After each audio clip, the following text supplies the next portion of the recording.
Welcome to Don't Scare the Newbies, a podcast where we talk kink, raw and unfiltered. I'm Kirizal, a lifestyle submissive in a 24/7 dynamic who likes their kink heavy, intense, and scary. And I'm S, and I know how to deliver all of the above. That is not your line, Mix.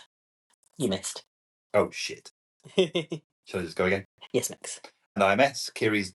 Oh, fuck's sake. And I'm S, Kirizal's dominant, and I know how to deliver all of the above. And today we're going to be talking about breathplay, one of our favourite and most concerning kinks. You've got to be choking.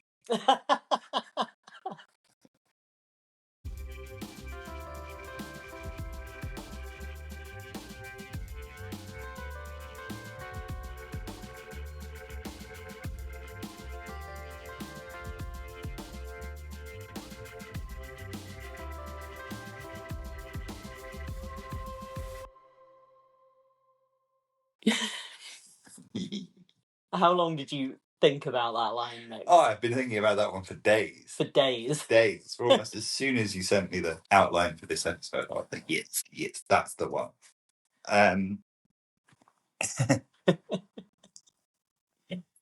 So yeah, breathplay. I guess an interesting kink to pick for one of our first episodes talking about specific kinks. I think it's fair to say probably one of our favourites. Definitely. You know, the different ways that we do it is we enjoy it a lot. I really like the power of it, and you like being all lightheaded and losing your shit a little bit.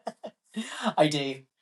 And we like it in different ways, and that's something we'll probably talk about in detail as we go on, but it wasn't one that I would have necessarily considered a favourite of mine before we got together. I liked it, and I was definitely open to doing it, but because it's such a, definitely top 5 kink for you, and the reaction it gets from you, that makes me like it more as well, which I think happens a lot with kink, where we sort of feed into each other. If one of us is really, really into something, the other one enjoys seeing that response and and kind of catches it. And kind of gets infected with that particular kink as they go. But yeah, it's a slightly interesting kink to choose as our first one to dive into, because it is as fun as it is for us. It's one of the highest risk kind of kinks that we do out of all of the many and various things that we get up to. This is probably one of those that kind of is the least safe. Yeah, I would definitely agree with that, at least certainly physically. But I think that's a big part of why I wanted to focus on it, because aside from we did an episode on CNC, but that's a very broad umbrella covering a lot of different things. This is narrowing the focus a little bit more.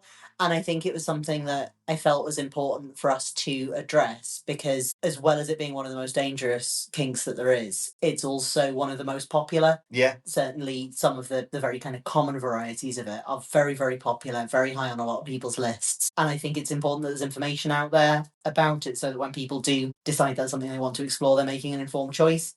Yeah. Because even if we were completely anti-breathplay, there's nothing we can say that's going to stop people doing it. No. Even if that's what we dedicate this whole episode to doing. If people are into something, they're going to be into it. So it's making sure that people are going in with that risk-aware consent, with that informed consent that is so essential. Yeah. No, and I think that's fair, because it's almost considered an in a weird kind of way, almost despite the risks, even if you're doing it right, but especially if you do it wrong. It is also in some kind of weird way considered like an entry-level kind of kink. Yeah. You know? It's almost in that category, isn't it? As of generally vanilla people wanting to spice up their life. Or I don't know, I'll choke you. Yeah. Just wild to me that would be that's where you start. And with the experience I have now, I think it's really strange that that's the point that we've got to, where that's one of the things people think of as like entry-level kink, as something to spice things up a bit. But I was very much like that when I started exploring kink. My list of things that I wanted was rough sex, wanted to get slapped around, wanted my hair pulled, wanted to get choked. Yeah. And it's like, that shouldn't have been on. That does not have anything in common with the rest of the things on that list. That's really advanced. That's a thing to consider later, if ever. Yeah. But it was really early on for me that I was not only wanting that, but doing it with very little research. And I don't think that's an uncommon experience at all. No, which is, like I say, it's wild to me. Because I think for me, it kind of came about much later in my kink evolution than it seems to at the moment. That was always kind of, that's proper kink, that. Yeah. You know, I think probably best to start with kind of the most common method of choking and strangulation. Absolutely, yeah. Because I think that's something that really needs to be addressed. And before I jump into any details on choking or any other breath play, I think it's really important that people are aware we are not teaching breath play. This is not a breath play class that you are listening to here. Neither of us would consider ourselves qualified to do that. And if we were, we wouldn't be teaching it over an audio-only podcast. This is something that I think is really best learned where possible in person, but certainly from a lot of different sources with a lot of reading as well, with classes, if that's accessible to you. Some of the stuff that we're going to talk about today, we have attended classes for, and it has been really, really beneficial for us to do that. So if this is a style of play that interests you, and if this is the first kind of educational resource that you found your way to, treat that as a starting point, but definitely not the end point. This podcast episode is not going to set you up ready to do even some of the very lighter end of breath play. Yep. It is a form of kink where if it goes wrong, one of the potential consequences is death, and some of the other potential consequences are permanent and severe injury. So it's not something to take lightly. Well said. So we're going to start with probably the worst form of it. I mean, I try not to kink shame. I try not to judge. But certainly the one where the risks are least controllable, and that is strangulation, which is commonly called choking. Putting your hands around someone's neck and compressing it. And we're talking about breath play today, but breath play doesn't just necessarily mean stopping you from breathing. Anything that is reducing the access of oxygen to your brain is also breath play. So anything that is restricting the blood flow through the neck would also be classed as breath play. And a lot of choking that people do doesn't, if it's done in a way where you're trying to reduce risk, you're not aiming to compress the windpipe. But if you are feeling that lightheadedness that comes from a lack of blood flow to the brain, that is because you don't have enough oxygen. But yeah, this one is one that is frighteningly common. When we talk about people treating breath play as an entry level kink, it is almost always some form of strangulation that they are doing. I think that has become the way it has largely because of porn and written erotica as well. Like I'm on a big dark romance reading kick at the minute, and every single book I read has got some man strangling some woman at some point in it, and everyone thinks that's great. Everyone's super horny about it. And in the written word, that's absolutely fine. In porn, it's probably, it's exaggerated a little bit how much pressure they're putting on, so it's probably not as dangerous as it looks most of the time. But that can give people the impression that this is something to do quite casually. I think that's probably where some of the problem comes from. Yeah, and I think where a lot of the risk comes from as well, because if you see, so you're watching some porn and someone is being choked, it looks to the casual observer as if they are squeezing a person's windpipe. Yeah. And it's like, oh, that's what you do. You put your hands around your neck and you squeeze so they can't breathe. Yeah. They're almost definitely not doing that. Yeah. And even the way that you've just described, kind of the blood choke kind of approach, they're probably not even doing that all that hard in reality. But to look at it, you just go, you just put your hand there and you squeeze. Yeah. And everybody has a great time. Yeah. And that's one of the risks of learning from porn in general, I think, is that none of that is designed to be education. None of it is designed to be a how-to guide to how to have sex, how to do kink, any of it. Yeah. So you're seeing something that has been edited together from potentially some quite short shots. You're seeing people maybe acting as if they're having a stronger reaction than they are to things that might actually be a lot lighter than they look. It's just like any other work of fiction. Like, yeah, it's real people having real sex, but it's not reality, even though it's got real elements to it. No. And definitely when you get into things like written erotica, if you're watching animated porn, things like that, like then people are going to be doing stuff that might actually be completely physically impossible. And it takes a little bit of critical thinking sometimes to work out, like, okay, this is a hot fantasy, but that's not something you can translate to real life. It's nowhere near the way they're doing it. Yeah, that's not how the human body works. I think the impact of porn is maybe part of why it's become seen as a really common, like, vanilla extra thing. But I think some of it as well is the kinks that tend to cross over to the mainstream are things that you can do without a lot of equipment or without any equipment. Yeah. And that are generally the more sexual elements of kink or things that pair nicely with sex. So as we have experienced with various forms of breath play, it does tend to heighten sexual sensations. It can intensify orgasms and things like that. Yeah. So it makes sense that it would be appealing to people who are looking to spice up their sex life rather than to sort of do kink very seriously. And you obviously don't have to buy anything. If you've got a pair of hands, you're good to go. So I wonder if that's maybe an element as well as the perceived accessibility of it. Yeah, that would make sense, I suppose, wouldn't it? I've never really thought about it in those terms, but yeah, it is probably one of the more accessible kinky things that you can do because you just turn up and do it. You don't need any special equipment. Yeah. You probably do need some training. You really should have some training. But in theory, it's physically possible to just do it. It reminds me of during the era when 50 Shades was at its biggest, when some magazine had a list of like tips to try kink on a budget and had the suggestion of using toilet paper to do bondage. Nice. And I mean, that's harmless. That's hilarious and cringe and probably not going to be fun and sexy for anybody. No. But it's harmless. But it feels like it almost sort of fits in with that, where it's like, how can you try the stuff that you just read about or just saw in a movie or saw in porn? How can you try it out with the minimum investment? Yeah. That's hilarious. I feel like we should try it to see if it's doable. Yeah. That there you go.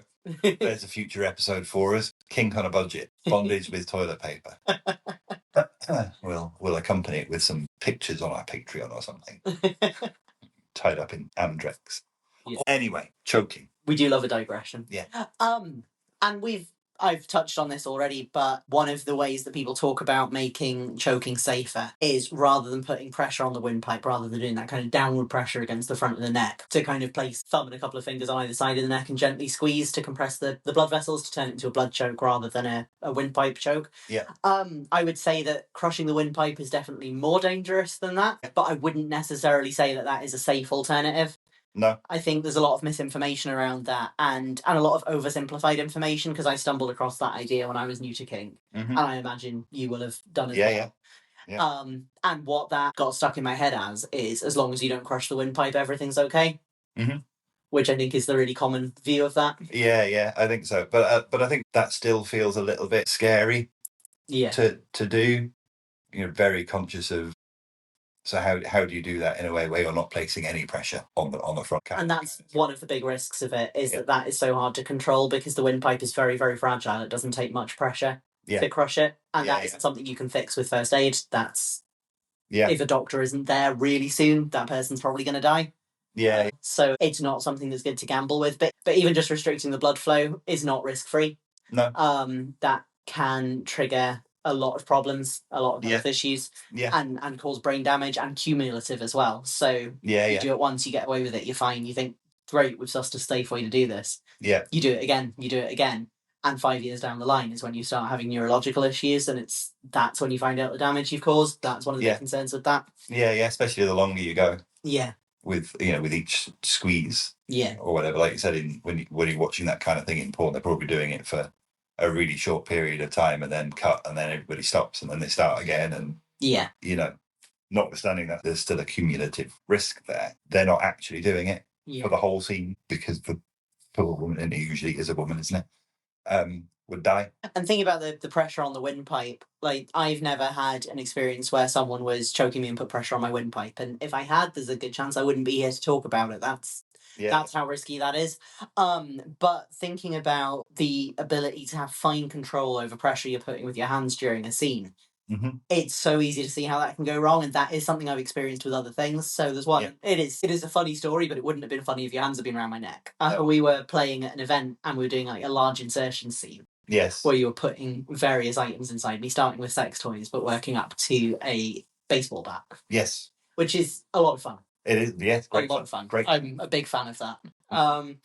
But I was on my back. Yeah. You were sort of between my legs, but over me. Yeah. Doing that. And you had like all of your weight on one arm while you were fucking me with the bat using the other. Yeah. And you started to get a bit uncomfy and you wanted to adjust your weight. Yeah. And without even thinking about it, you lifted up the arm that was bearing your weight, and your weight then bore down the baseball bat. Yeah. Yeah, no, I remember that very clearly. I imagine you remember the scream more than anything. Yeah, definitely. Yeah. That was definitely a mistake I made. I needed to learn from that and make sure that I kind of course corrected and didn't do that again in the future. So that was a big deal.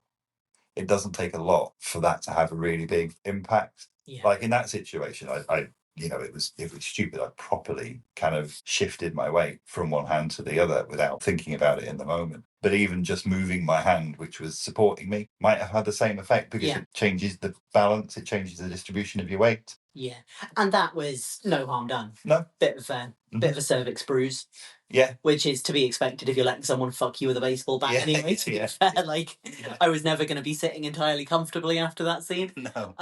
So, mistakes happen, no harm done, and I'm I'm not mad about it, but it's easy to see how that kind of pressure of it being on my neck could have been a really big deal. Yeah. Would have been a really big deal. Yeah. If I'd been leaning down with one hand and then suddenly shifted, all of my weight would have shifted onto your neck. And there's nothing I could have done about that. Yeah. No amount of screaming would have prevented that from happening, which is it's terrifying to think about. Because collapsing the windpipe is something that happens in a split second. Yeah. And as I said, once you've done it, it's difficult to fix unless you happen to be in a hospital. Yeah. Which is not typically where we kink. No, we try and avoid. We try and avoid the hospital if we can. Yeah. Although I do like a speculum. You do. We do like a speculum and staples. Yeah. You are less keen on the staples. I used to be a big fan of staples. What it is, right? I used to love staples. I used to find them quite a chill, relaxing form of play. These are like medical grade and sterile skin staples that you can use to do some really cool stuff. Some quite mild stuff, some more intense sadistic stuff. The problem is I went down that rabbit hole and I wanted to see how bad it could get. And I had a friend staple my feet a couple of years ago. Yeah. Which I wanted to experience a real challenge. But since then, staples scared the shit out of me. It was painful enough that it's implanted like a real negative association with staples. Yeah. And now even getting them in like the backs of my thighs and my butt, which I used to be able to do all day, I'm just up a height. Yeah. And I can't relax. Yeah. It's dead interesting how that happens. Yeah. And it was an amazing scene. The pal who did it was incredible. Yeah. Very calm, almost like a GP. I was about to say like a GP, yeah. Which has probably made it more unsettling. Yeah, made it even more intense because they were just so nice about it. Yeah. And I wouldn't say that that's a bad outcome from that scene. It just means that staples are now a much heavier form of play for me than they used to be. Yeah. So choking with my hand around your leg is not something that we do. No. I don't think we've ever done it. I don't think you've ever put pressure on. I think we've done stuff where you sort of hold me by the neck for psychological effect, which is a really great alternative. Yeah. That, unless you're in a position where you might slip and put your weight on the person, if you're somewhere where your weight is well supported elsewhere, you can get very similar psychological effect from just holding. Kind of standing type position. One thing that we do, we haven't done it for a while, to be fair though, is to use the crook of my arm. Yes. So kind of wrapping my arm around your neck and then using each side of my arm to squeeze against the side. So it's a blood choke rather than an air choke. And while that's still not safe, in quotation words, it's never going to be safe. It does at least kind of create that little bit of a gap. The V where your elbow is, the crook of your arm, at least isn't pressed against the front of your throat. Yeah, that's a good protective factor to avoid accidentally getting the windpipe. And there's a huge variety of blood flow chokes that are used in martial arts that use similar proportioning of the body to protect the windpipe while putting the pressure on there. So you still have those risks of damage to the brain over time. For people with underlying health conditions, there's still the risk of things like triggering stroke, for example. So it's, as you say, not safe. Nothing that we're talking about when it comes to breathplay is guaranteed safety, but it is a way of reducing that risk. I would still definitely consider that to be in the more advanced and riskier end of breathplay. But it is an option that is definitely better than strangling someone. So as well as that, you can also hold by the bottom part of the jaw, because then even if you do sort of squeeze harder than intended or your position slips and things like that, you're holding bone. You'd have to do something pretty seriously wrong to break someone's jaw doing that. But even if you somehow manage to do that, it's a lot better than crushing their windpipe. Like if those are the options. So that can be good as well. I think looking for alternatives to choking, it really depends on what people are looking to get from it. Is it the sort of psychological threat of someone holding them by the neck? Because if so, you want to think about those alternative holds, other ways of physically dominating someone that's not necessarily causing a sensation. If it is specifically the feeling of their blood flow to the brain being restricted, those kind of martial arts holds are the way to go, which is still high risk. It's still definitely not one of the safer ways of exploring breath play. Other things we're going to talk about that restrict the breathing, the actual flow of air into the lungs, do not have the same physical effect as a blood flow choke. So if that's really what people are chasing, then they need to look for something like that. And if it is about restricting air, then that's what takes us into the forms of breath play that we do more frequently, which are, going to probably say this a lot this episode, still not safe, but are much easier to be risk aware with, have controlled levels of risk with, and sort of plan for in a more structured way, I think, that bring them within our risk profile in a way that choking is not. No, I would agree. Some of the other things that we'll talk about are, pretty unhinged as things go.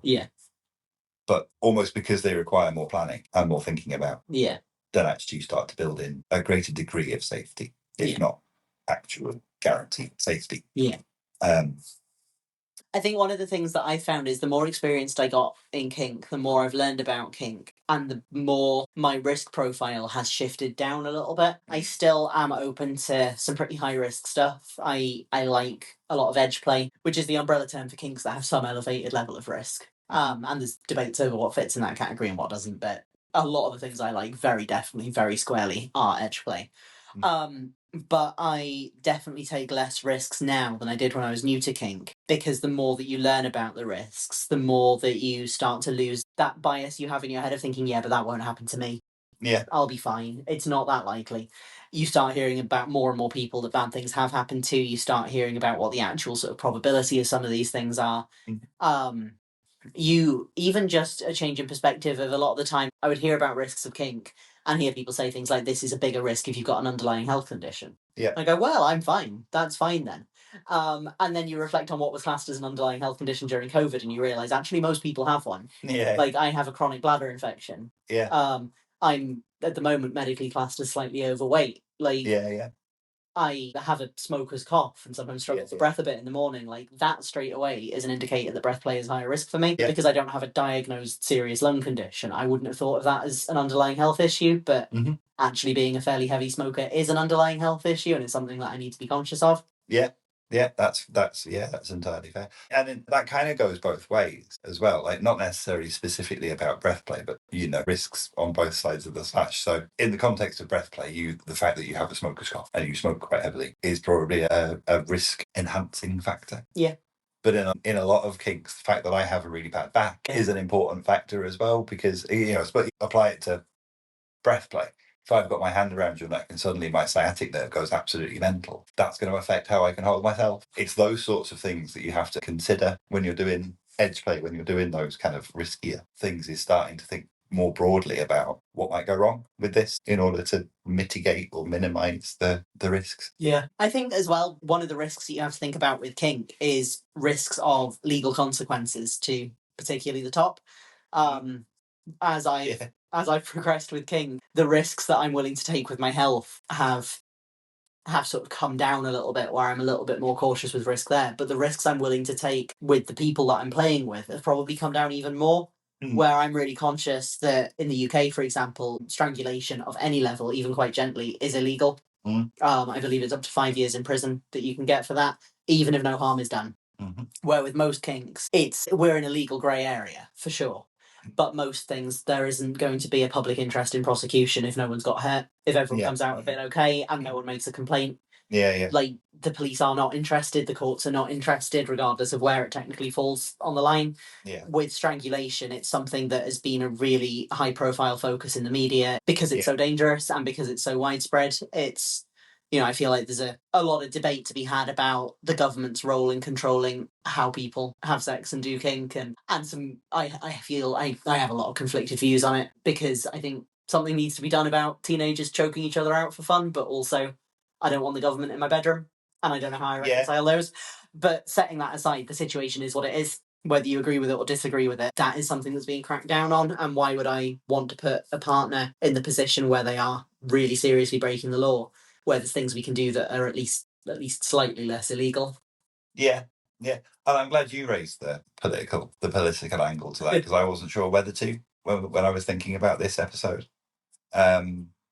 because it does leave you in a really conflicted place, doesn't it? Is anybody with a reasonable degree of critical thinking skills understand that the Online Safety Act isn't really about protecting children from porn. It's about giving the government a way of censoring information that we have access to.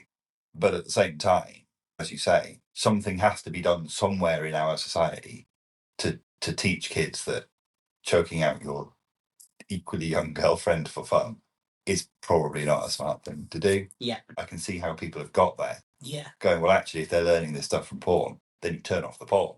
Yeah, and I have to say, if I had a teenage kid and I walked in and saw them watching porn of someone being strangled, I would be turning off the porn. And we would be having a conversation. It's not about wanting to sort of shame a young person exploring their sexuality and figure out what they want. It's about just, Jesus Christ, you are not prepared to understand. Your brain is not developed enough to understand how dangerous that is. Like, leave it alone. Yeah. I'm very glad I'm not a parent. Yeah. I'm very glad that I'm not directly responsible for any young people, because I think growing up with the access they have to things, even now that the government are censoring the internet, they will find stuff. Like, if anyone can get around internet censorship, it's clearly going to be teenagers. Yeah. And, before we get on to talking about the things that we enjoy doing in Breathplay, I think it's probably worth taking a moment to talk about doing Breathplay on your own. Yes. I think that would be called autoerotic asphyxiation. Have I got that right? Yes, Mix. So doing Breathplay to yourself, either putting something around your neck or putting something over your head or something like that. Yeah. And I never want to be the one to kind of yuck anyone else's yum sort of thing. Your kink is your kink and that's okay kind of thing. But I just cannot get my head around it. It's so risky, yeah. Yeah, I can understand the appeal of it, but I cannot understand why anybody would be so attracted to the idea that they would put themselves in that level of danger. Yeah. And maybe that's just a me thing. I don't know. I suspect it's not. But I have a really hard time kind of reconciling the idea that it might feel really good with the risk that come with it of doing it on your own. Yeah. Or doing it. I suppose that's the thing, isn't it? Doing it on your own, doing it to yourself, where you have someone around to call an ambulance to make sure that you're okay, kind of thing. Yeah. Still dangerous, but kind of mitigates the risk, yeah. I suppose. And that's, I think, if people really enjoy the idea of doing it to themselves, that's the way that you manage risk there, is having a spotter. Yeah. Having someone who's not involved in the scene, maybe just sits quietly in a corner, doesn't get involved, but is there to intervene if something goes wrong, call an ambulance, clear your airway, things like that. Because that's obviously the problem with it. If you're on your own, completely on your own, particularly if you've rigged up some kind of setup where, you've taped a bag to your head or something like that, that's not just a case of moving away from it, but you actually have to make some effort to get out of it. Yeah. If that doesn't go according to plan, either you have some kind of physical reaction you hadn't anticipated, you get stuck in it, trip over and can't get to however you release yourself, like whatever goes wrong, there is no one to intervene. Or even after you have stopped and you are breathing again, some of the ways that breath play can be risky is to do with the after effects, the things that can trigger in the brain and in the heart and in the lungs after you've removed the restriction. It's good to have someone else around in the after as well, to kind of go like, your lips have gone a bit blue, you're wheezing a bit, you don't look quite right, I'm taking you to the hospital. I'm struggling for words because I feel really quite conflicted about it, because on the one hand you're struggling not to just say, like, why would anyone be so stupid? I think so, because that's not really what I want to say. But that's what I keep coming back to, is I absolutely understand why that would be attractive to people, but just the level of risk of it is just mind-blowing to me, and how people get to that point of doing that to themselves is really difficult for me to understand. I think I would certainly never do it. I can say that for sure. I would never ever put myself in that position, even when I was stupider and less risk aware and not educated on kink. I knew that, like, that famously kills more people than any other kink. Even if you know nothing about kink, you'll have heard of someone dying because they put a bag on their own head. It's really, really scarily common. But I have met one person who confessed to having done it. And that was someone who was masculine presenting, submissive, and had gone a very long period of time without being able to find specifically a dominant woman. Which is something that it's probably a whole episode in that as well, like the gender politics of kink and some of the difficulties that people have with navigating that, is that there's a sort of knock-on effect that happens where a lot of male submissives are quite disrespectful, demanding, and treating dominant women as kink dispensers. As a result, dominant women become more guarded, have extremely high standards, and will sometimes be difficult to approach for good reason. And then you end up with male submissives and masculine presenting submissives who end up with long stretches of time of either only seeing professional dominance or not having experience with the dominant at all, and wanting to explore things more like roleplay online and do solo kink and things like that. Generally, all fine. Good way to kind of manage things if you're not able to sort of establish a relationship with someone. But when that comes to breath play, if you are not able to form the connections you need to explore that or in a risk managed way with a partner, and that's something that's really important to you, I wonder how long anyone can really shut down a major part of their sexuality for before they start being able to take some risks. Because I know that during the time when I was shutting down huge chunks of my sexuality out of shame around kink and fear around facing up to it, I was really unhappy. Mm. And I wonder if what I'd wanted was something I could have easily done to myself, and it's extremely dangerous to do to myself. If I would have reached that point. Yeah. And I think it's possible that I would. It wouldn't have been Breathplay. Breathplay isn't something that is sufficiently motivating for me to risk my life to do it. Yeah. But that's a fair point. But I can see how it happens for them. Yeah. No, that's true. Yeah, that makes a lot of sense. And I suppose it's easy for me to kind of sit here and go, why would anybody do that to themselves? Because I've never found myself in that position. Yeah. Where actually it's something that is so core to my sexuality, I suppose, is not being, that need isn't being met. And the only way I've got is to do it to myself. That's not something that I've ever experienced. And in particularly in relation to breastplay, because as much as I like doing it to you, I don't think I would enjoy having it done to me. No. Like 95% of the stuff that we do, I enjoy the doing. Yes, not the receiving. But I don't think I would enjoy the receiving. No. Of it. So yeah, I guess it's a perspective thing. Yeah. Which I really struggle with, because just, to me, on the face of it, it's just, that's really fucking dangerous. Yes. That's gonna kill you. Yeah. At some point. Stop it. Which is why I've mentioned and will always advocate for, if that's something that people want to do, is consider the option of having someone there as a spotter. Yeah. If you don't have anyone to play with, it might be a little bit easier. If you're not particularly experienced, you're maybe a little bit socially awkward, you're having trouble sort of forming those connections to have someone to play with. It should be a little bit easier to find a friend who's open-minded and maybe is into that themselves, and you can talk to each other. Yeah. That immediately eliminates a lot of the risk. Yeah. And is maybe a bit more accessible. Yeah. And I suppose it goes back to something we talked about in one of the earlier episodes about kind of finding community. Yeah. Different ways of finding community, whether that is somebody, I suppose having somebody online isn't great because they're not there, but it is a presence, I suppose. It's harm reduction. Yeah. Joining your local kink community and making some pals, if not finding play partners. Because you're more likely to find someone who is open-minded to being a neutral spotter at your local munch than you are asking your mates down the pub. Potentially, yeah. And what you said about having someone online, yeah, it's definitely not as safe because they can't physically intervene, they can't give first aid, things like that. But something that I learned a lot about when I was using drugs was harm reduction. Mm-hmm. I remember something that made a really big impression on me and it didn't just become part of my approach to harm reduction with drug use, but it's become part of how I think about risk in terms of kink. There was a poster on the wall in a needle exchange that I went to that ranked all of the different water sources that you could use for preparing a drug for injection, from the least to the most dangerous. Right. So at the top, you've got your sterile distilled water in disposable ampules that you've got from the needle exchange. Yeah. And it went right the way down to like filthy puddle water in a gutter. Yeah. And you have that moment where you look at something like that and go, surely we shouldn't be telling people any of these below the top one are options. Yeah. But it's like, but people might be going to use and they don't have access to the top one. So you look at what's next. It might be like bottled water and then tap water. Yeah. And then you've got like running natural water sources over stagnant water sources. And it's like, apart from that sterile water right at the top, none of those are a good option. And even the sterile water right at the top, if you're putting heroin in it, like you shouldn't be injecting yourself with it. Yeah. Really, it's not a great idea.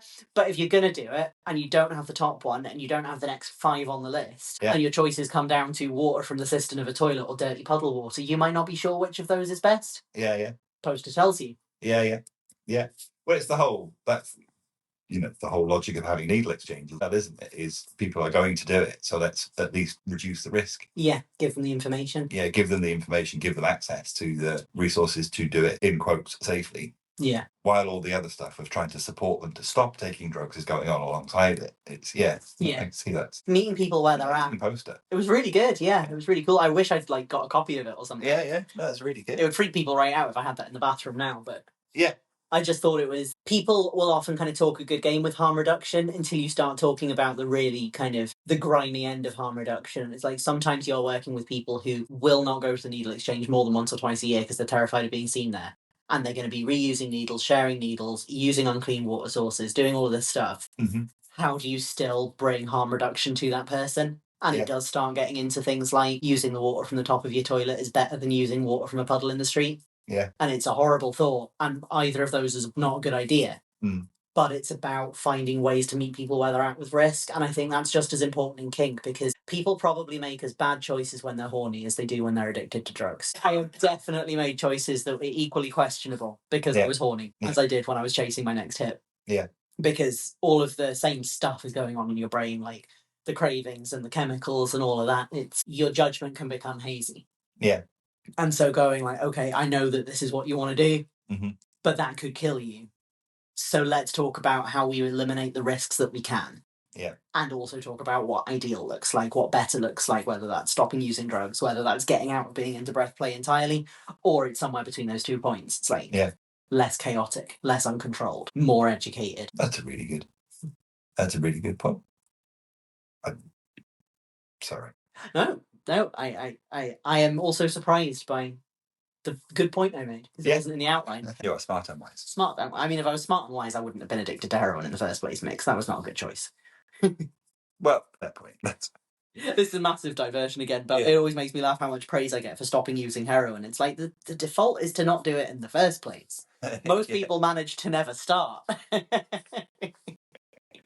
Yeah, fair. Let's move on. Let's carry on with that. Yeah. So why don't we talk about some of the stuff that we enjoy doing? Yes. And why don't you tell us about bagging? Oh, I do love bagging. Mm. So the name probably gives it away. Bagging is where you put a bag over someone's head to restrict their breathing. Nice and simple. Nice and simple. Not safe, obviously, as we've said about everything so far. Nope. This is one of the ways that when people die doing this on their own, it's typically involving bagging. Yeah. It's a very common one that people think they can manage on their own. And I've obviously never done it to myself, but just from the experience I've had of you doing it to me, it's so easy to see how you could end up dying doing that on your own. Yeah. Because the number of times where you've gone to release the bag from my head and I've taken a big breath in and pulled just a mouthful of plastic almost to the back of my throat. Yeah. And if you're there with me, you can pull that out of my mouth. Yeah. If you do that on your own, the thing is, first, you're not going to be able to see very well, because even if it's a clear bag, it'll be misted up by that point. Yeah. It's clinging to your face. There's also the fact that you're panicking. Like in a calm state, most people can hold their breath between, I think it's like 30 seconds up to 3 minutes is sort of the range, depending on your health. Oh, wow. 3 minutes is uncommon. Yeah. But that's the range that people can like calmly hold their breath for. Right. But if you are in water, if you've got a plastic bag molded to your face, if you've got something physically restricting your breathing, or you're in pain, or you're in fear, which are not uncommon features of a BDSM scene if it's done right, your ability to hold your breath goes down a lot. Panic makes your ability to hold your breath go down, both because your body actually needs more oxygen, but also because you're not clear-headed enough to think, no, it's okay, like, I don't need oxygen for another minute, I'm fine. You're just going into survival mode. You feel like you're imminent risk of death, and you are. If I think about some of the stupid things I've done in a panic, I remember being a kid, I'm terrified of spiders, and I was riding my bike down the driveway and saw a spider on the bike, and it was far enough away from me. I had plenty of time to stop the bike, get off calmly and walk away. But what I did was just levitated off the bike, like threw myself into the air and hurt myself. So you apply that to a situation where you've got a plastic bag on your head, you're not probably going to think, oh, I'll just poke a hole through the bag and I'll be able to breathe. Yeah. You're not going to think of that. So it's something that you really need someone who is calm and collected and has a kind of crisis plan in place to be with you throughout. Yeah. There's a wild story about your levitating spider. Anyway. I know. I feel like I'm telling a lot of random stories today. That's good. But I'm sure people will enjoy them. Hopefully. So let me refocus. We both like bagging, but I think it's safe to say that it is a very high up of your favourites, Mix, bagging. Tell me what you like about it. Yeah. For me, it is pure power. Yeah. I think of all of the things that we do, you think about all of the things in our dynamic and in our contract and all of the kinks that we do. I think putting a plastic bag on your head and holding it tight around your neck is probably one of the most powerful things I can do. Like literally holding your life in my hands. Yeah. And I think that's the attraction for me. Yeah. Which, Christ, what does that say about me as a person? We should get a psychologist on as a guest and just every now and again ask them, what does this say about me as a person? Yeah. What are you sitting with, doctor? But it is that straightforward. I think it's that simple for me. And, there's different ways that we do it. I'm not ever like tying it around your neck. I'm holding it. Yeah. And kind of scrunching it tight and restricting what's going in there. Or sometimes folding it over and putting it over your face. Probably not technically classed as bagging at that point, but it's bagging adjacent. Bagging adjacent, I suppose. There is no more powerful feeling, I think, than knowing I literally have your life in my hands at that point. Yeah. And there is nothing you can do about that. Yeah. And I think that's what I like about it as well. Yeah. There's a couple of things for me. One of them is being on the other side of that power. Yeah. Because much as we certainly hope that you never kill me, That's definitely not. That is not the plan. That is what we always are working to avoid. Yeah. As a fantasy, I do quite like that one. I have a little bit of a murder kink, just a little bit. Yeah. So doing something that just puts the potential of that in my head is pretty hot. But also there is a part of it that is physical for me. When I get short of breath, I tend to get a really heightened state of arousal, which is a common draw of Breathplay to a lot of people because it makes everything more sensitive. It makes orgasms better. I generally find if we're doing a lot of Breathplay, it takes me longer to come, but when I do, it's a lot better. Similar to the effect that I get from poppers, similar to quite a lot of the things that we do that are either very physically intense or quite mind-altering, is it doesn't necessarily make it easier to come, but it makes it a hell of a lot better. Makes it more intense when it comes. Yeah. No, that makes sense. And that's something I've noticed with you as well, kind of whenever we introduce, if we're doing something else as well as aiming to make you come, it can take a little bit longer for you to get there, but the noise definitely kind of indicates that it is quite strong when it comes. Because you are quite vocal. Fair to say you are quite vocal when you I'm very vocal when you orgasm, which I love. One of my favorite things about making you come is just the almost inhuman noises that you make when you have an orgasm is amazing. To really enjoy that. You wouldn't necessarily want to be my next door neighbour, but I'm fun to fuck. No. See, I think like Breathplay is definitely, I mean, as we've talked about before, most kink is sexual to me, but Breathplay is one of the more sexual ones. But the interesting thing about it is a lot of the kinks that I find a turn on, it's like a mental turn on. Like it's something I'll fantasize about. It's something that at the time I'm feeling like I'm getting more aroused. Breathplay, it's almost like my body gets there without me noticing. I'm just focusing on struggling for breath, and I'm focused on the submission of it all and the power and things like that. And I'm not necessarily in a super sexual headspace. And then you'll touch me, and I'll be like, where's all that wet coming from? It's my body's got there before my brain has. Yeah, quite a visceral kind of reaction, isn't it? Quite like almost involuntary reaction. But I think we've had a bit of a journey with it from where we started off of being very sensibly compared to what we're doing now, using bags that are much bigger than they need to be. Not pulling it completely tight at the base, so that there is always some air going in. Doing it for really short periods of time, and over time we've played with a lot of those things of doing it for longer periods once we kind of understood where the point of panic sets in for you, and every now and again going slightly beyond the point of panic, but kind of being very conscious of that. Pushing me psychologically, but never really pushing me physically. The goal with it is never to put me in a state where I'm actually dangerously low on oxygen. Something like that is never completely risk-free. But our aim is always to keep it as close to the safe zone as possible. But psychologically, I think the thing we'll probably talk quite a bit about scalability with Breathplay. And one of the things that is really scalable with bagging is you can do it in ways where it's barely even Breathplay. If you use a bag that's got the safety holes in, you're not holding it tight around the neck. You're doing it for maximum of 10 seconds at a time. You're basically breathing unrestricted there unless the plastic gets pulled into your mouth, and that's why you make sure that the top is supervising closely to pull that out if it happens. You're not really low on oxygen at any point, but your brain will go absolutely haywire thinking that you're about to die because you've got a plastic bag on your head. And all of us have known since like childhood. Like, how many people have had the experience of being a little kid messing around with a plastic bag and having one of your parents come in, like, practically hysterical, screaming, snatching it off you? Like, we know this is a massive threat to your life. And as soon as you start feeling your breath restricted, even just the air that's coming in feels a little bit warm, like you're rebreathing, even when you're not. Anything that makes you think that you're short on oxygen for a second, and you start feeling like you're going to die. So you don't need to go really extreme with it to get that experience. No, and using different size bags as well. We've got a couple that we kind of stash that we use. One is really quite tight. So when I pull it tight, you really are almost immediately struggling for breath because you haven't got very much in the bag. Whereas we've got another one which is a good bit bigger. And actually, even if I held that as tight as I could, there's air in there. I've got a little while before I'll run out. Got a little bit of while. That might even be one that's got the little safety holes in it. Well. So actually, you're not at any point completely cut off from being able to breathe. But it's also important to acknowledge that no matter how you're doing it, it is still risky to do it. And you really need to understand what you're doing. You need to understand the reactions of the person that you're doing it to.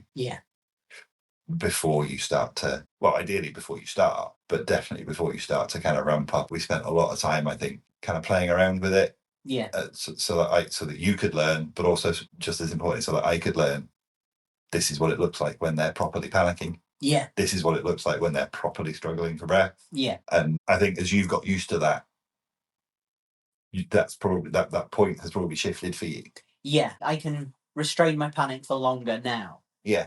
Because it's almost like training where I know you're going to let me out. Yeah. I know that my brain's getting that reassurance that I'm not actually going to die. Yeah. It's a little bit more tamped down than it used to be. Mm-hmm. I think as well that scale that we've gone up, it's not a one-way street. It's not like progress until you're at the most extreme way that you ever want to do it and then you stay there. No. We still play around in those middle and lighter ranges of it depending on what we're doing. Yeah. So if we are, rather than sort of doing a kink scene, if we are having kinky sex and you want to just incorporate a little bit of breath play, you'll tend to go back to those bigger bags, bag with breathing holes. Yeah. Having it really loose around my neck so that I can breathe most of the time that I'm in it and just pulling it tight for a couple of seconds at a time. Yeah. Just to kind of spice things up. We're not always doing the heaviest breath play scene we've ever done every single time. No. And it's nice to retain that enjoyment of, with any kink, it's nice to retain the enjoyment of the lighter end of the spectrum as well. So you're not always having to go in at 100 with everything that you do. Yeah. No, I think there's been times when we've been having rough sex and I've put the bag on your head and maybe pulled it tight for a little bit, but then just left it there. Yeah. And it's not really interfering with your breathing. It's just there. You're not in any great danger from it. Yeah. And it's just hot. Yeah, I was going to say, like, a lot of it for you, I think, is you like the aesthetic of seeing the plastic sort of cling to my face. I really do. Really into that. I really do. Yeah. Like, if you're fucking me and I've got a bag on my head, even if I'm breathing normally, like, I'll sort of position myself so that it comes a little closer to my face and I can, like, suck it in a little bit because I know how you'll react to that. Yeah. No, it is. Like I say, I think it is the purest form of power in anything we do. Yeah. For me. And, it's good to incorporate some of that into the play or the scene as well, kind of putting a bag on your head and saying, I will fucking kill you. Yeah. Death threats are a big I like death threats a lot. Or you're kind of leaning into the psychological degradation stuff that we sometimes do. Yeah. But yeah, I think you're right. It's probably one of my favourite things that we do. Yeah. And there isn't anything we do that I don't enjoy. Yeah. That's always it. We have a very long list of kinks, it's true. Yeah. So that is a long-standing favourite of ours. But something that is a lot more recent that we have been doing, but have got very into, is waterboarding. So I'll let you take that one, Mix. Yeah. Yeah, it's one of those, I think for me, probably a variation on the feeling of bagging, that real sense of power. Yeah. That comes with it. But it's also just something I've always been, I think I've always been really fascinated with seeing. Yeah. When you watch porn or you kind of read about it on FetLife, it's always been something that's really interested me as a concept. Yeah. But it's always kind of felt a little bit beyond my technical ability. But like for a long time going, that's proper extreme kink and I'm not technically capable of that. Yeah. So I'm not going to do it. Which I think is smart. Yeah. Much as I think all knowledge about kink should be accessible to newbies, there are some kinks that newbies should not be doing until they've worked their way up through some other stuff. Yeah. I would say bagging is one of those, but I would say waterboarding even more so. Yeah. So just in case people don't know, we are an educational podcast after all. Waterboarding is a torture technique perfected, I believe, by the CIA, amongst other major military industrial complexes over time. Where I think we have to say allegedly the CIA still. Allegedly the CIA. Allegedly. Allegedly. Please don't put me on a list. Allegedly. Where the recipient of the waterboarding is generally reclined. A cloth or some kind of material is placed over their face and then water is poured onto their face to simulate the effect of drowning. And that's the important thing, is if it's done correctly, it's simulated drowning, not actual drowning. Yeah. If someone actually drowns, it's gone wrong. Yeah. A really interesting thing that I've heard a few people say about waterboarding is it's not exactly technically breath play if you're doing it in a controlled way. Because you shouldn't actually at any point be completely unable to breathe, but the way that it makes you feel like you can't is because if you breathe through your mouth, water will hit the back of your throat and burn. Yeah. If you breathe through your nose, water will draw up through your sinuses and burn. So it feels like your airways are constricting. It feels like they're not working. Mm-hmm. And you'll panic. You'll get that Yeah. panic response. It feels like drowning. But if it's being done in a controlled way, there shouldn't actually be a point where your airway is completely restricted by water or that water is entering the lungs. That's not the aim. Yeah.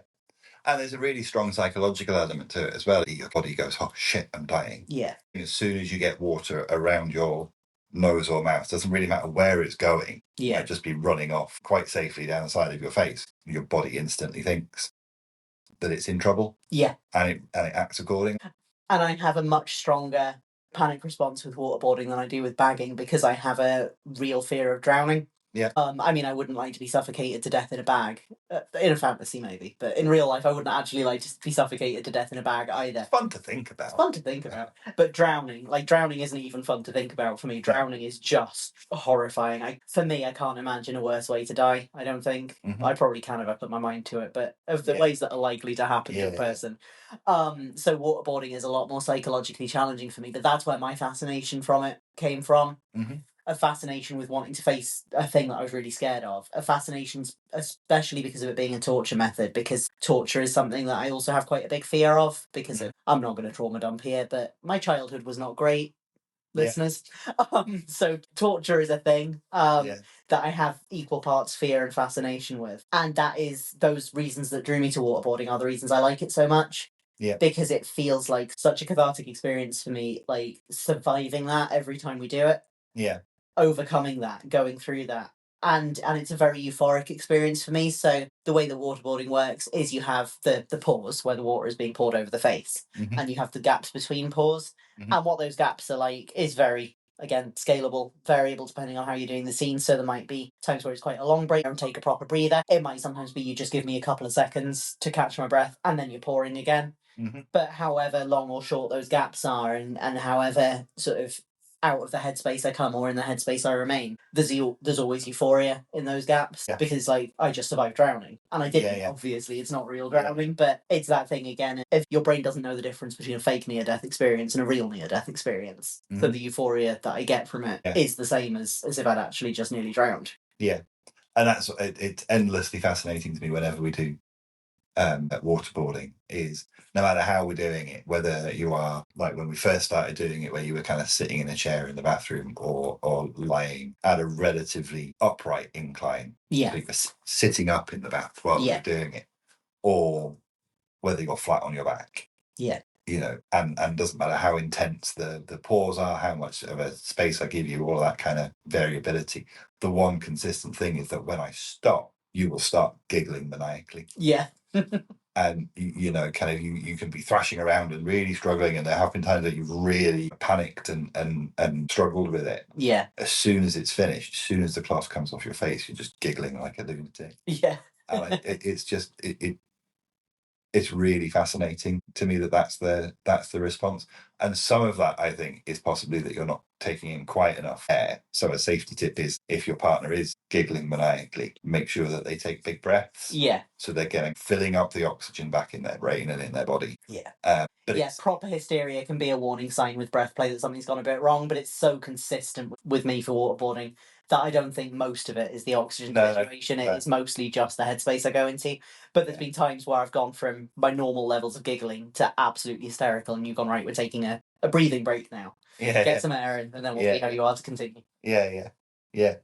Which is, you know, an important thing to be aware of, is that you are potentially still depriving the person of oxygen, whether it's actually drowning or not. The way that their body will react is that it might deprive them of oxygen. Often the mechanism of that is that although the water itself isn't actually blocking the airways, it's extremely painful to breathe through water in your nose, so you breath hold. Possibly even without intending to. The thing that's always sort of a bit more complex with the risks with waterboarding is that both involuntarily breathing and involuntarily not breathing are things that your brain can do. So those can both be risky. So you can end up taking a big gasping breath in when you've got water being poured directly over your mouth potentially. And that's how you can end up aspirating water. And on the flip side, you might actually be doing some very, very light, gentle waterboarding, barely above a trickle. but you panic and hold your breath, then you're restricting your own oxygen, even though you could actually breathe completely unrestricted. So it's important to keep an eye on how the person who's receiving that is breathing and see if that seems like they're doing it right, basically. If people are the type to sort of take a big panic inhale through the mouth at the end of every pour, they're not always a good candidate for waterboarding, because you've got a cloth full of water right over your mouth. You don't want to be sucking that directly into your lungs. That's where problems happen. Yeah. And just thinking back to your poster that was in there, or the poster that was in the needle exchange. Yeah. The liquid that you use can be quite important as well. Yeah. So we use distilled water. Yeah, we don't use sterilised water, which is actually one level up safety-wise from what we do. But we do use distilled water. And then the next level down would be bottled water. Yeah. And then below that, generally, is not a great idea. Things like tap water, they're rated safe for drinking, but that doesn't mean they're rated safe to blast up your nose at high force, which is something that can happen with waterboarding. Yeah. That's something that we learned when we went to the first waterboarding workshop we went to. Yeah. And just risks that I wouldn't have even thought of, like things like one of the risks that they mentioned in that workshop was like neck and shoulder injuries from thrashing about. Yeah. I was like, yeah, but that applies to any kink, right? Like that's probably not a big deal.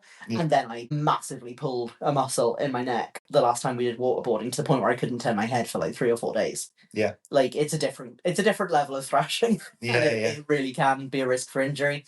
And that, wasn't the end of the world. But I remember at the time hearing that in the workshop and thinking that probably doesn't happen very much. And then literally my 3rd time getting waterboarded.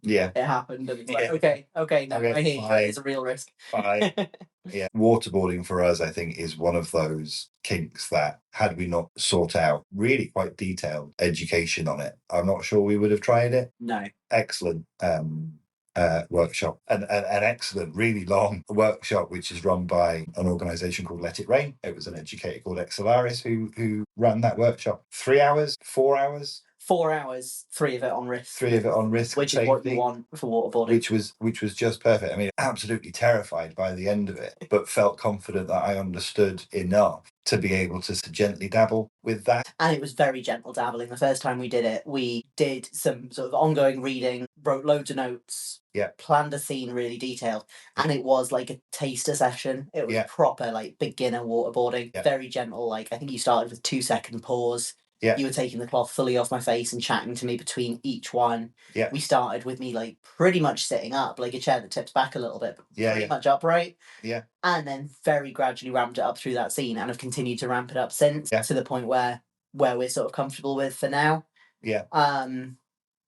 We treated it like the first time, it was very much like, this is a science experiment. We're not doing a scene, we're not trying to get into a headspace. You weren't sort of going to be mean to me or doing any kind of like other messing with my head. Like the waterboarding was intense enough. And as with what we talked about with bagging, and as with a lot of things, you don't have to push it as far as you can go to be a good time. Mm-hmm. Like, even though we have continued to progress it because we're exploring it, we're figuring out where our comfort zone is. I think there will probably be times where we return back to those more kind of like easy pause. There's no such thing as easy waterboarding. It's absolutely brutal every time. But that lighter end of it, if you're using that to supplement impact, for example, it wouldn't take a lot to really ramp up the intensity. Yeah, and we've got a couple of ideas that might involve some more waterboarding as part of the scene, but they would be at a lower level because there's so much else going on, so it doesn't need to be as intense as we've got with it so far. And we haven't taken it as far as it can be taken, kind of proper waterboarding. You are at an incline where your head is below your feet. Yeah. Slightly. I was on a slight incline at the one we did at camping, but it was very slight, and that was intense. That was intense enough for now, I think. So given that we are called Don't Scare the Newbies, we should probably talk about our views around newbies and breathplay. Mm-hmm. As I touched on earlier, I don't think there's any styles of play that newbies shouldn't be able to learn about, and if they're going to events, be able to see. I wouldn't, if we were doing waterboarding at an event, I wouldn't be like, no newbies should watch this. I encourage them to. It's fucking cool. But I definitely think breathplay, and particularly some of the advanced breathplay that we've been talking about today, is stuff that I think is better for people who have experienced some of the lighter, safer end of kink first. Yeah. And aside from some of my early experiences messing around with choking very unwisely, which I then stopped quite early on as well, I'm glad that it took me as long as it has to ramp up to things like waterboarding. I don't think it would have been a good idea for me to do that in my first couple of years of kink. Yeah. And I don't think it was necessary, because there is so much out there that you can explore and so much cool stuff to do. You don't need to rush to the end. Yeah. If you've been doing kink for 2 weeks and you get waterboarded, like, where do you go from there? You've kind of run out of escalation. Yeah. I think that's a really fair point. There's that line, isn't there, between we must protect the newbies from all of the extreme stuff, and actually, if you're new, just enjoy being new. Yeah. And enjoy the process. No, I completely agree. And I think for people who feel really drawn to breath play, there are ways of doing it that are more entry level. I would still say it's good to, as a kind of prerequisite for doing breath play, I think getting involved in kink community, getting involved in conversations about risk, get used to kind of analysing and making a plan for managing risk for the types of play that are generally safer. So things like impact play, for example. Not everyone who is interested in breath play is going to want to do impact, and that's fine. But if you are interested in both, to me, it's a no-brainer to start with the impact, because there's a lot of ways of doing that that are almost zero risk. And if you get used to sort of discussing risk and discussing how you manage risk when you're doing safer things like that, then you've got those good habits in place. Same with your vetting and negotiation skill. We have a total power exchange dynamic where you can do more or less anything to me. But when we were planning our first waterboarding scene, and when we've ramped up the intensity with other forms of breath play, we negotiate again. We negotiate as equals, and we negotiate as if we were new to each other, because it's important to really understand what the other person's expectations are, what their fears are, what's likely to be a trigger, what's going to be a risk for them. Things like the fact that I have specific trauma around torture and I have a specific fear of drowning is information you need to know. It wouldn't be appropriate for me to go up to a complete stranger for pickup play, invite them to do that to me when I haven't prepared them for the fact that it's got some specific sensitivities for me that we need to not necessarily work around, not necessarily do anything differently for, but at least know are there. I think learning those general kink skills before you jump into the really heavy stuff is important. But once you've kind of got that foundation, I think there are ways of starting to explore breath play that are, as much as any form of breath play can be, relatively safe. As much as any form of breath play can be beginner friendly. Things like just holding your own breath, either voluntarily or like on command. So having the dominant tell the submissive, I want you to hold your breath for 30 seconds for me, or less. Start with less. Because of that intensity I talked about with kink, 30 seconds might be very easy when you're sitting on the couch watching TV. It's not going to be as easy when you're wearing lingerie on your knees in front of a dominant for the first time. You're going to be in a different headspace. So like voluntary breath holding like that. Things like putting a hand over the nose and mouth is, again, all of the risks there exist that when you're restricting someone's breath, but it's a lot quicker to release. You still have to think about that. That stuff. None of it's stuff to just jump into and just do it spontaneously on a whim. But there are risks that are a little bit easier to control with doing that. Yeah, definitely. And I think as much as I enjoy breath play and as much as I enjoy quite high risk things, putting my hand around someone's throat is outside of my risk profile. I can't mitigate that risk in a way that I feel comfortable with, in the same way that I feel like I can mitigate the risks of putting a plastic bag on your head and put waterboarding, which sounds wild. But they are easier to control. They are easier to mitigate. I haven't quite sort of reached the point of putting choking on my hard limits list, but part of that is because I know that you're not going to do it because you have no desire to do it. If I was playing with someone new, I certainly wouldn't do it with a new partner. Like that, absolutely. Any form of breath play would be off the table for me with someone's first time I play with them, because there needs to be a level of trust there. There needs to be a level of me seeing how people handle lower risk kinks in a risk managed way. So that I can trust them to carry that behaviour over into breath play. And then if I was negotiating breath play with someone, I would be looking at literally any other option before we start considering choking. So I wouldn't quite say absolute hard limit, but if someone wanted to do that to me, they would need to justify to me in quite some detail why that was going to be so much better than any of the safer options. Any of the other options that you've got. It's something I'm unlikely to do again. Any of the more kind of controllable options, I think that's the key for me. Everybody knows, who has paid any attention, knows that I do enjoy control. But this is a different type of control. It's about controlling the situation. And not controlling the person. I think that's the difference for me. And putting my hands on someone's throat just feels uncontrollable. And it's too unpredictable. I completely agree. And I think that should be, if there's any takeaway from this, it's that we are people who like bagging and waterboarding and really, really extreme things in kink. And both of us are saying strangling each other, probably shouldn't do that. Like, that I feel like gives a fair indication of how high risk it actually is.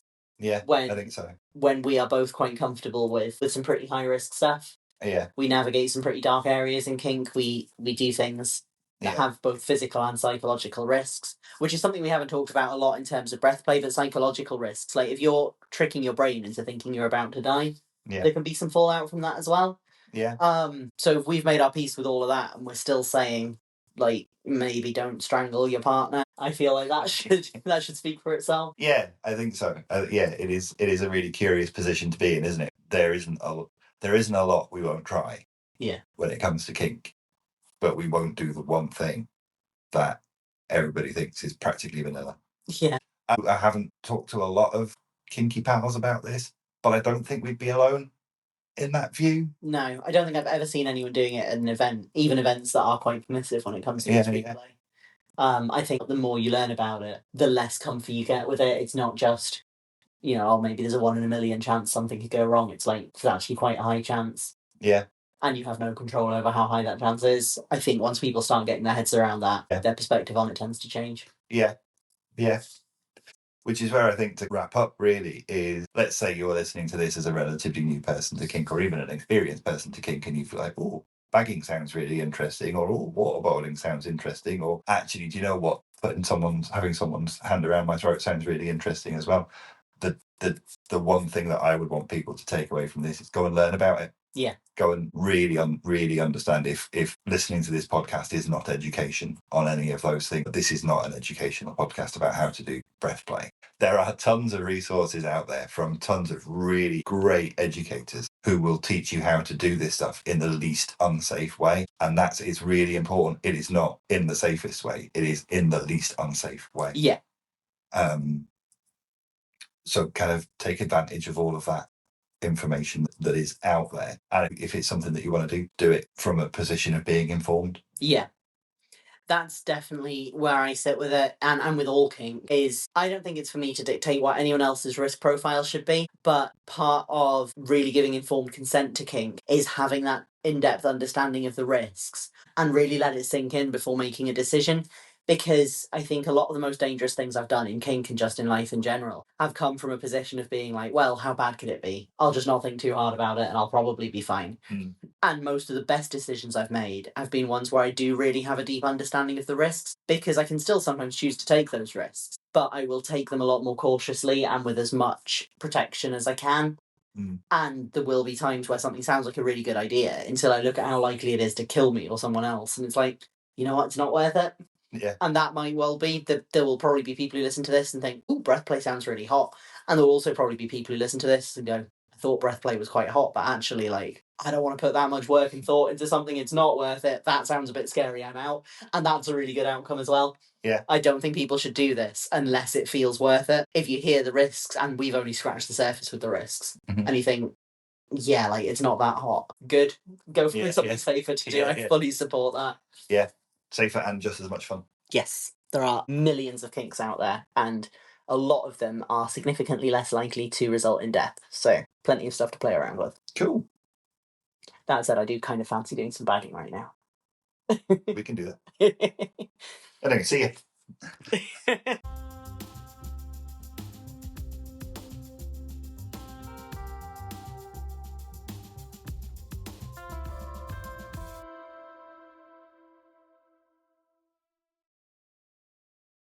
Thanks for listening to this week's episode of Don't Scare the Newbies. You can support us on Patreon for bonus content, and head to kirizal.com for my blog and links to everywhere else that you can follow me. See you next time.